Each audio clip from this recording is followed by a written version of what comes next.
నమస్తే, welcome to our channel. నేను సిరి. ఇక్కడ తెలంగాణలో బీఆర్ఎస్ మూడు ముక్కలు అయిపోతుందా అంటే ఇక్కడ మూడు ముక్కలు అంటే Kavitha BRS, KTR BRS and Harish Rao BRS. So ఎందుకు ఈ అంశం వచ్చింది తెరపైకి, మూడు ముక్కలు ఎందుకు అవ్వబోతుంది, ఈ అంశాన్ని మనకు వివరించడానికి మనతో పాటు ఉన్నారు ప్రముఖ సీనియర్ జర్నలిస్ట్ దుర్గా కుమార్ గారు. నమస్కారం సార్. నమస్కారం మా సిరి, మన వీక్షకులు కూడా నమస్కారం సార్. ఇక్కడ ఏంటంటే మన కాంగ్రెస్ నేతలు కొంతమంది హరీష్ రావుని టార్గెట్ చేసినట్టు అనిపిస్తుంది సార్. ఎందుకంటే మొన్న చూస్తేనేమో సీఎం గారు మాట్లాడారు, వచ్చేసి ఇరిగేషన్ మంత్రిగా చేస్తాను, నువ్వు కాళేశ్వరం ప్రాజెక్ట్ గురించి మాట్లాడడం జరిగింది. ఇక్కడేమో మళ్ళీ కోమటిరెడ్డి గారు ఏమన్నారంటే సీఎం కాదు కదా, కనీసం నువ్వు సిఎల్పి నేత కూడా అవ్వలేవని చెప్పేసి కొంచెం ఎద్దేవా చేశారు. అండ్ ఇంకొకటి ఏంటంటే వీళ్ళలోని కుటుంబంలో మూడుగా చీలిపోతున్న బీఆర్ఎస్ పార్టీ అని కూడా మనకి వస్తున్నాయి. సో ఇందులో అసలు ఏది ఎలా చూడాలి సార్? ఇప్పుడు ఎప్పుడైనా ఏ పార్టీ అయినా, పొలిటికల్ పార్టీ అధికారంలో ఉన్నంతకాలం వాళ్ళకి ఏ రకమైన ఇబ్బందులు రావమ్మా. ఎనీ పార్టీ, అది బీఆర్ఎస్ కానీ, కాంగ్రెస్ పార్టీ కానీ, లేకపోతే టీడీపీ, ఎనీ పార్టీ, వైఎస్ఆర్సీపీ కానీ. ఇప్పుడు వైఎస్ఆర్సీపీ కూడా అంతకుముందు అసలు ఎవరన్నా జగన్మోహన్ రెడ్డి గారి ముందు ఎదురు నిల్చోవటం, మాట్లాడటం అనేది ఉండేదా? ఆయన ఏదన్నా లెజిస్లేచర్ పార్టీ మీటింగ్ పెట్టినా కానీ మాట్లాడేసి వెళ్ళిపోవటమే తప్ప ఎవరు దాంట్లో లేచి ఏదన్నా సలహా చెప్పగలిగిన ధైర్యం ఉండేది కాదు. ఇప్పుడు వాళ్ళ పార్టీలో ఆయన పరిస్థితి వీక్ అయిపోయేటప్పటికి ప్రతి వాళ్ళు ఛాలెంజ్ చేస్తున్నారు. అట్లాగే బీఆర్ఎస్ పార్టీ కూడా నిజానికి ఒక కుటుంబ పార్టీయే. ఇప్పుడు అందులో నాయకులందరూ కూడా మన కేసీఆర్ గారు, కేటీఆర్, కవిత, హరీష్ రావు మెయిన్గా, తర్వాత ఇప్పుడు వినోద్ కుమార్ వీళ్ళు ఉన్నారు. మెయిన్గా ఈ నలుగురే. అయితే ఈ నలుగురు కూడా ఒకటే మాట, ఒకటే బాట మీద ఉండేవాళ్ళు. నలుగురికి 4 పదవులు ఇప్పుడు కూడా కంఫర్టబుల్గా ఉండేవి, ఎవరి స్థాయికి తగ్గట్టు వాళ్ళకి. కాబట్టి అసలు పార్టీలో విభేదాలు వచ్చే అవకాశం అప్పుడు లేదు. అప్పుడు కూడా అనుకున్నారు, ఒక స్టేజ్లో కిందసారి హరీష్ రావు గారు రాజశేఖర రెడ్డి దగ్గరికి వెళ్ళి కలిశారు వ్యక్తిగతంగా. అప్పుడు ఏదో ఒక కాలేజీ గురించి, ఏర్పాటు గురించి ఏదో ఆయన అధికార నివాసంలో కలిసినప్పుడు కూడా ఇలాంటి రూమర్స్ వచ్చినాయి. 2014 కన్నా ముందు కాంగ్రెస్ లో జాయిన్ అయిపోతారు అప్పుడు ఉమ్మడి రాష్ట్రంగా ఉన్నప్పుడు వచ్చింది. ఇప్పుడు ఉద్యమ టైం, అది ఉద్యమం టైంలో. ఇప్పుడు ఏంటంటే ఛాన్సెస్ కనిపిస్తున్నాయి, హరీష్ రావు గారు కాంగ్రెస్కి వెళ్ళే ఛాన్సెస్ కనిపిస్తున్నాయి అని చెప్పేసి కూడా కొంత వార్త అయితే బయటకు వస్తుంది సార్. మరి ఇందులో వాస్తవం లేదంటే అంటే ఒకటమ్మా, ఇప్పుడు మొన్న జరిగిన ఓటమి అనేది అందరినీ కూడా కకావికలం చేసింది పార్టీలో. కేసీఆర్ గారి దగ్గర నుంచి కూడా ఎవరిని కూడా వాళ్ళు అసలు తట్టుకోలేని ఓటమి. అసలు నిజానికి అంత ఓటమి రావాల్సిన పరిస్థితి అయితే లేదు. అభివృద్ధి పరంగా చూసుకుంటే, అభివృద్ధి పరంగా తెలంగాణలో అంతో ఆంధ్రాతో పోలిస్తే ఖచ్చితంగా అభివృద్ధి జరిగింది.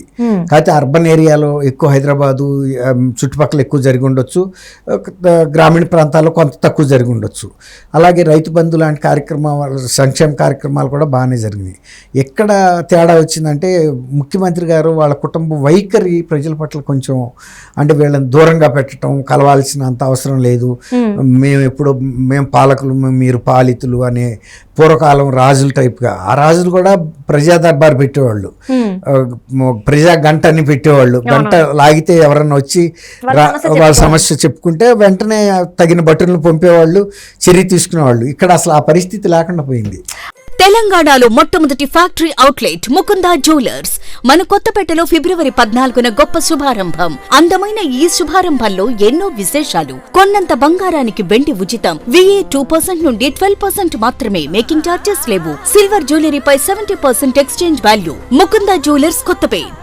అంటే ఇక్కడ ఏమైందంటే సార్, అంటే చాలా వరకు అక్కడ వాళ్ళ ఎవరైతే మన ఐటీ మినిస్టర్, మాజీ ఐటీ మినిస్టర్ మన కేటీఆర్ గారు చాలాసార్లు అనడం జరిగింది. ఏమంటే ప్రజల్లోకి రావాల్సిన అవసరం ఏముంది, ఆల్రెడీ మేము అన్ని సమస్యలు తీరుస్తున్నాం కదా, మళ్ళీ ప్రత్యేకంగా ప్రజల్లోకి వచ్చి ఉండేది ఏంది, వాళ్ళ గురించి తెలుసుకునేది ఏంది, ఇక్కడ తెలంగాణలో ఎలాంటి సమస్యలు లేవు ప్రజలకు అని చెప్పడం జరిగింది. సో అది కూడా మైనస్ అయ్యే ఛాన్స్, అంటే మైనస్ అయింది. వాళ్ళు మా అన్న మాటలే ఇక్కడ మైనస్ అయిపోయి ఈరోజు ప్రభుత్వం మారడానికి వాళ్ళ చేతులారా వాళ్ళు చేసుకున్న ఒక తప్పిదం. ఎగ్జాక్ట్లీ అది హరీష్ రావు గారు లాంటి వ్యక్తులకి లోన బాధ ఉందమ్మా. కనీసం హరీష్ రావు గారు అట్లా ఎప్పుడు కూడా కొంచెం వ్యతిరేకంగా పెడసరిగా మాట్లాడింది లేదు. ఎప్పుడు కొంచెం ఆయన హంబుల్గానే ఉంటాడు. కాకపోతే అదే ఆయన కూడా బాధపడేది, ఏదో కొంతమంది చేసిన తప్పుల మూలన పార్టీ మొత్తం సఫర్ అయింది, కేడర్ మొత్తం సఫర్ అయింది పార్టీ అనేది కొంత ఆయన మనసులో ఉందనేది అంటున్నారు. కొంచెం మనం ప్రజలకు దగ్గరగా ఉండుంటే ఈ పరిస్థితి వచ్చేది కాదని. అది ఆ సవరించుకునే అంత మనస్తత్వం ఆ పరిపక్వత హరీష్ రావు గారిలో ఉంది. కాబట్టి ఆ ఒక్క అంశం మీద తనే పార్టీ పెట్టుకుంటే గనక ఆ లోట్లు కూడా ఉండవనేది. హరీష్ రావు గారు అంటే కూడా అన్ని జిల్లాల్లో పాపులారిటీ ఉంది, ఆదరణ ఉంది అనేది కొంత లాన్ ఉంది. కానీ గతంలో 1-2 సందర్భాల్లో హరీష్ రావు గారు ఏం చెప్పారంటే, నా మేనమామ కేసీఆర్ గారికి ఎప్పుడు కూడా నా జన్మలో, అంటే మాకు మేనమామ కాబట్టి నేను ఆయన్ని ఎప్పుడు ధిక్కరించటం కానీ ఆయనకి వ్యతిరేకంగా పార్టీ పెట్టడం కానీ జరగదని కొన్ని సందర్భాల్లో ఆయన చెప్పాడు. అంటే అది కుటుంబ విలువలకి, కుటుంబ దీనికి సంబంధించిన అంశం. కానీ ఒక్కోసారి రాజకీయ పరిణామాలు కనుక అలా దోసుకొచ్చినాయి అనుకోండి, ఏ పార్టీలో అయినా ఇట్లా స్ప్లిట్ వచ్చిన సందర్భాలు మనం జాతీయ స్థాయి పార్టీల్లో నుంచి ప్రాంతీయ పార్టీల్లో అన్ని రాష్ట్రాల్లో కూడా చూసాం. ఒకే కుటుంబంలో ఉన్న పార్టీ తర్వాత స్ప్లిట్ వచ్చి రకరకాలుగా విభజన జరిగినాయి. కాబట్టి మనం అదేమి కొట్టేయటానికి అయితే వీలు లేదు. ఇప్పుడు ఏంటంటే వీళ్ళు కాంగ్రెస్ వాళ్ళు ఇంతకుముందు ఇంత ఒక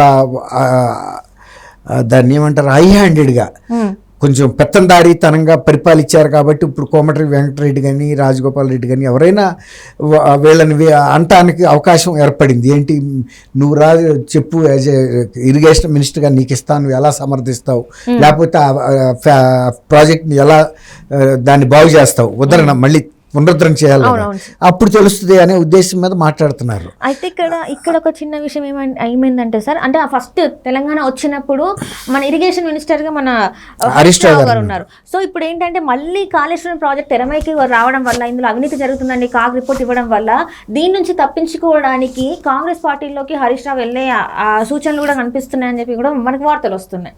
అంటే ఇప్పుడు ఏదైతే ఇక్కడ అవినీతి జరిగిందని చెప్పి కాంగ్రెస్ పార్టీ చెప్తుంది, అయితే ఇప్పుడు కాగ్ కూడా రిపోర్ట్ ఇచ్చింది, కొన్ని కోట్ల రూపాయలు అవినీతి పాలైందని చెప్పేసి, ఎక్కడ కూడా లెక్కలు లేవని చెప్పేసి. సో దాని గురించి అది తప్పించుకోవడానికి హరీష్ రావు గారు ఇలాంటి ఒక ప్లాన్ ఇస్తున్నట్టు కూడా వార్తలు వస్తున్నాయి. ఇందులో వాస్తవం ఉందంటారు మరి? అప్పుడు హరీష్ రావు గారు ఇరిగేషన్ మినిస్టర్గా ఉన్నా కూడా అది కొన్ని సమిష్టి బాధ్యత తీసుకోవాల్సి వస్తాం, మా ప్రభుత్వం ముఖ్యమంత్రి కూడా. అంతేగాని వ్యక్తిగతంగా హరీష్ రావు గారిని అంటానికి వీల్లేదు. ఆ నిర్ణయాలన్నీ క్యాబినెట్ నిర్ణయాలు అయి ఉంటాయి, ఏ ప్రాజెక్ట్ సంబంధించిన మేజర్ నిర్ణయాల్లో. కాబట్టి అది క్యాబినెట్ సమిష్టి నిర్ణయం తప్ప ఈయన వ్యక్తిగతంగా చేసే పరిస్థితి ఉండదు. కాబట్టి ఆ ఒక్క రీజన్తో వెళ్తాడని కాదు. కానీ వాళ్ళు రెచ్చగొట్టే పరిస్థితి ఎట్లా ఉంటుందంటే, ఓ రకంగా ఆ స్ప్లిట్ తీసుకురావడానికి ప్రయత్నిస్తుంది ప్రతిపక్షం ఎప్పుడైనా, కాంగ్రెస్ అట్లా అడ్వాంటేజ్ తీసుకుని ఎవరో ఒకళ్ళు వీళ్ళ ఫోల్డ్లోకి వచ్చారనుకోండి, మిగిలిన పార్టీని కొట్టడం ఈజీ అయిపోద్ది. అవతల పక్షం నుంచి వచ్చిన వ్యక్తికి అవతల బలహీనతలు తెలుసు కదా, అట్లా కొంత పార్టీలో ప్రజల ముందు చులకం చేయడానికి చేసే ప్రయత్నం అయితే జరుగుతుంది, జరగకుండా ఉండదు. ఖచ్చితంగా ఈ లోక్సభ ఎలక్షన్లు పూర్తయిన తర్వాత టార్గెట్ ఆపరేషన్ ఆకర్ష్ ఉంటుంది కాంగ్రెస్ పక్షాల నుంచి, డెఫినెట్ గా ఉంటది, అందులో సందేహం లేదు. అంటే ఆల్రెడీ కొంతమంది ఎమ్మెల్యేలు కలిశారు, ఇంకా కలుస్తారు. ఈ ఎలక్షన్ అయిపోయే వరకు కూడా కొంచెం కాంగ్రెస్ స్లోగా వెళ్తుంది. ఎందుకంటే ఇప్పుడు ఎలక్షన్ ముందు వీళ్ళని తీసుకొస్తే వ్యతిరేకత వస్తుంది. ఇప్పుడు వాళ్ళ పార్టీ మీద మంచి ఫేవర్ లేదు, కాంగ్రెస్ కి ఎక్కువ అనుకూల వాతావరణం ఉంది. అనుకూల వాతావరణాన్ని వీళ్ళని చేర్చుకోవటం ద్వారా చెడగొట్టుకోవటం ఎందుకు? కాబట్టి కాంగ్రెస్ ఒక టైం వరకు వెయిట్ చేసి ఎప్పుడు ఫ్లడ్ గేట్స్ ఎత్తాలో తెలుసు. ఆ గేట్లు ఎత్తినప్పుడు మీరు అన్నట్టు ఆ కొట్టుకొచ్చే వాళ్ళల్లో పెద్ద చెట్లు ఉంటాయి, చిన్న చెట్లు కూడా ఉండొచ్చు. వరదలు వచ్చినప్పుడు మీరు చూసుంటారు కదా గోదావరిలో పెద్ద పెద్ద చెట్లే కొట్టుకెళ్ళిపోతా ఉంటాయి.